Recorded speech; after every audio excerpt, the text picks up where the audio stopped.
Okay, I will be straight with you. Last month I was scrolling my bank statement, and I found a charge for $14.99 that I could not place for a solid 10 seconds. Turns out, it was a trial I started back in the spring for an app I opened exactly one time to upload a photo of my dog. I never went back. I just kept paying for it, quietly, every month, like a tiny subscription to my own bad memory. So today, I want to put two very friendly words under the microscope: free trial. Specifically the version that says free for 30 days, cancel anytime. It sounds like the most generous sentence in all of modern shopping. And here is the thing. It is also one of the most carefully built sentences you will ever agree to. So let me draw it out for you. Meet Tom. Tom is 31, and Tom is good with money. Or at least he is sure that he is. He pays his card in full. He glances at his balance. By every visible measure, the guy is careful. And right now, today, Tom has 3 separate free trials slowly turning into real charges in the background of his life, and he could not name a single one of them if you shook him awake at 2 a.m. and asked. So here is what I want to do with the next few minutes. I am going to take that warm little phrase, free for 30 days, and I'm going to draw out what it is actually doing under the hood. Not to talk you out of every trial for the rest of your life. Some of them are honestly great, and I will be fair about that before we are done. What I want is for you to see the machine, the card box, the billing date you are never going to remember, and an exit that is somehow much smaller than the entrance you walked in through. Because once you can see the shape of the thing, it stops working on you. That is the whole point of today. You walk away able to look at free for 30 days and see exactly what it is quietly asking you for. Let me start with the part that feels free, because that is exactly where the trick is hiding. When you sign up for one of these, you almost always have to do one small thing first. You have to hand over a card. And look, that step feels like nothing. It feels like a bouncer glancing at your ID before waving you in. But that card is not a formality. That card is the whole point. Here is a number that genuinely surprised me when I went looking. When a trial does not ask for a card up front, the slice of people who go on to actually pay is tiny, somewhere in the low single digits, often around 2 to 5% by most industry estimates. When the trial does ask for a card up front, that slice explodes up into the range of 50 to 75%, according to subscription benchmark reports pulled together across a lot of software companies over the last couple of years. Same app, same trial. The only thing that changed is whether your card was already sitting in the system, waiting. Now sit with that gap for a second. 2 to 5% versus 50 to 75%. That is not a story about people suddenly loving the product more. That is a story about inertia. The card up front is there for one reason, so that doing absolutely nothing quietly becomes a purchase. And doing nothing is the easiest thing in the entire world. That is the drag. The trial does not need you to forget on purpose. It just needs 30 days to slide by, while you are busy with literally anything else. A survey from cable TV in 2025 found that roughly 48% of Americans have forgotten to cancel a free trial and gotten charged more than they meant to. Roughly half of us. And of the people it happened to, about half said it had happened to them more than once. Translation. This is not some personal failing on your part. This is the design doing precisely what it was drawn to do. Even the length of the trial is a quiet design choice. You would assume a longer trial is the more generous one, right? More time, nicer company. But the data leans the other way, at least for the business. On a 30-day trial, around half of people, about 51%, cancel before it ends. On a 3-day trial, only about a quarter do, roughly 26%, according to subscription app data from 2026. Shorter window, fewer escapes. So the next time you see a 3-day free trial, read it as a 3-day window to remember something, which is barely any window at all. Okay, now let me actually draw the shape of this thing, because this is the part nobody draws on the napkin. Picture a door. On the way in, that door is wide open and brightly lit. Start my free trial. 1 tap. Your card is already saved from the last thing you bought, so you do not even have to type the numbers. The whole entrance is engineered to take you about 4 seconds. Now look at the way out. The cancel option is rarely a tap. It is more like a scavenger hunt. It might be buried 3 menus deep inside a settings page. It might be sitting in tiny gray text at the very bottom of an account screen. It might make you take a little survey about why you are leaving. It might pop up a guilt list of everything you are about to lose.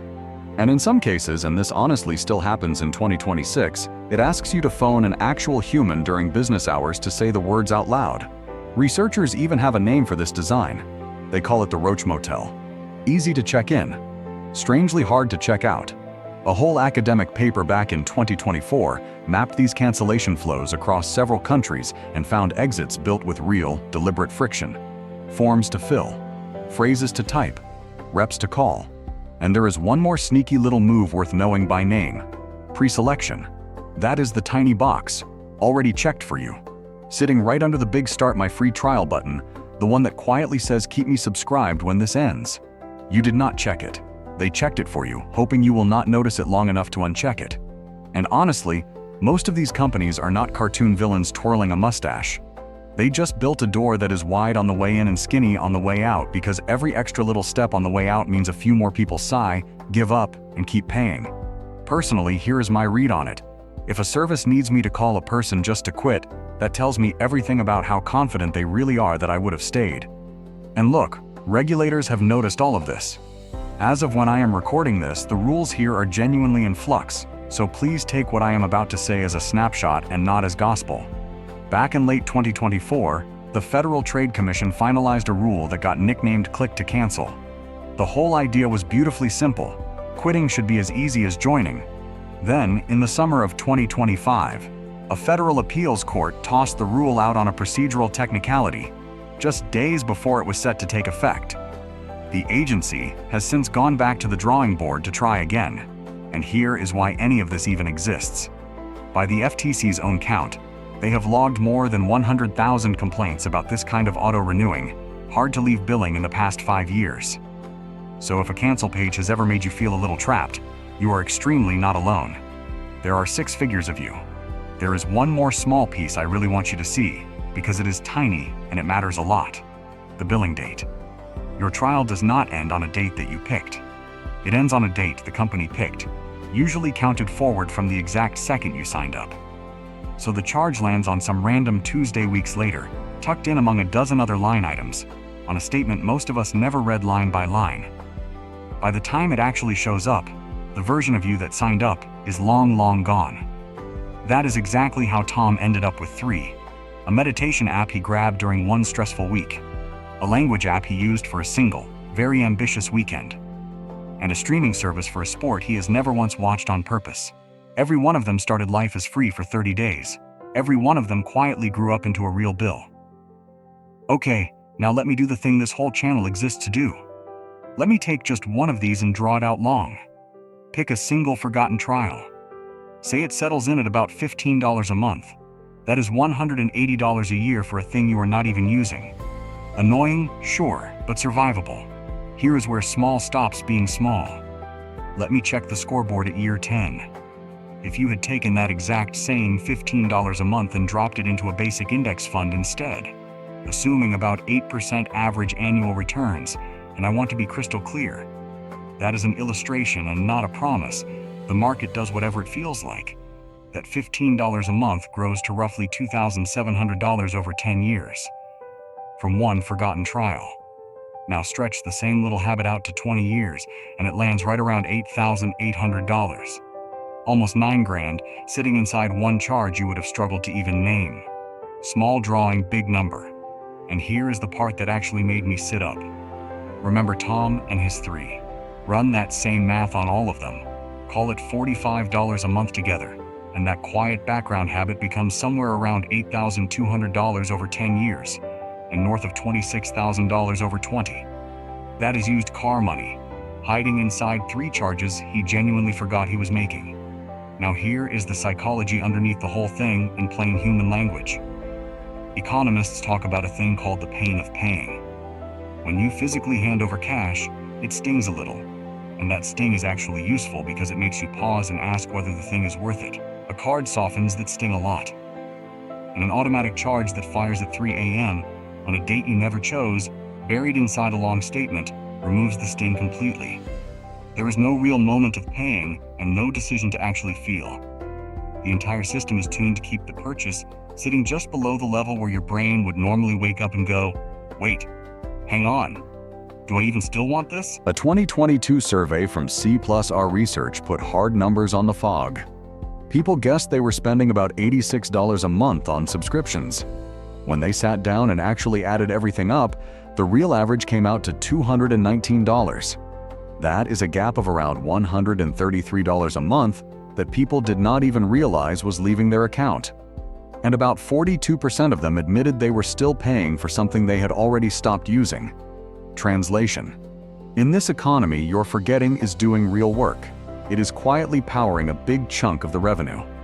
Now, if I only showed you the downside here, I would be doing you dirty. So let me be fair, because it matters. Free trials are not the enemy. They are honestly one of the few clean ways to test a thing before you commit your money, and I use them all the time. I found a budgeting app on a free trial that has paid for itself many times over.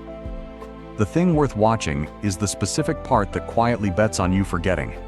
A trial that pings you on day 28 and says, "Hey, heads up, this is about to turn into a real charge, do you still want it?" That is a company that is genuinely fine with your honest answer. Keep those ones. They earned the spot, so here is the part you can actually walk away and use, and it is almost stupidly simple. It beats any fancy app. The moment you start a trial, before you even close the tab, do two quick things. First, set a reminder in your phone for 2 days before it ends, not the day of, because some of these expire at odd hours and you want a little buffer. Second, in that same reminder, write down what the charge is going to be and what the thing actually is, so that future you is not squinting at a mystery $14.99 the way I was. That is the entire system. You are not swearing off trials forever. You are just making sure that the decision to keep paying is a decision you actually make, on purpose, wide awake. And if you want a tiny power move on top of that, keep one running note on your phone with every active trial and its end date. It takes about 30 seconds per trial. Once you can see all of them lined up in one place, the whole illusion breaks, because the trap only really works when each charge is alone and on its own random date. Line them up and they lose. So let me bring it all the way home. We started with two friendly words: free trial. And when you draw the whole machine out, free for 30 days is really just a quiet little bet. The company is betting that 30 days from now, you will be too busy living your life to remember a charge you never fully noticed agreeing to in the first place. And most of the time, honestly, they win that bet. The real trap was never the trial itself. It is letting a 30-day window quietly close without you ever once looking at it. So here is the single thing I want you to do. The next time you see "Start my free trial" sitting above a card box that is already filled in, just pause for one breath and set that reminder before you tap. One tiny drawing 2 days early in your own phone quietly beats the whole machine. Because the cost of a forgotten trial was never $14.99. It is everything that $14.99 could have turned into while you forgot all about it. And that is the only number that matters. If you have ever found a charge on your statement that you genuinely could not explain, tell me about it down below. No judgment from me, I literally led with mine. And if you want me to draw out the next sneaky little money habit hiding in plain sight, stick around, because I have a whole list of them. And honestly, a few of them got me too.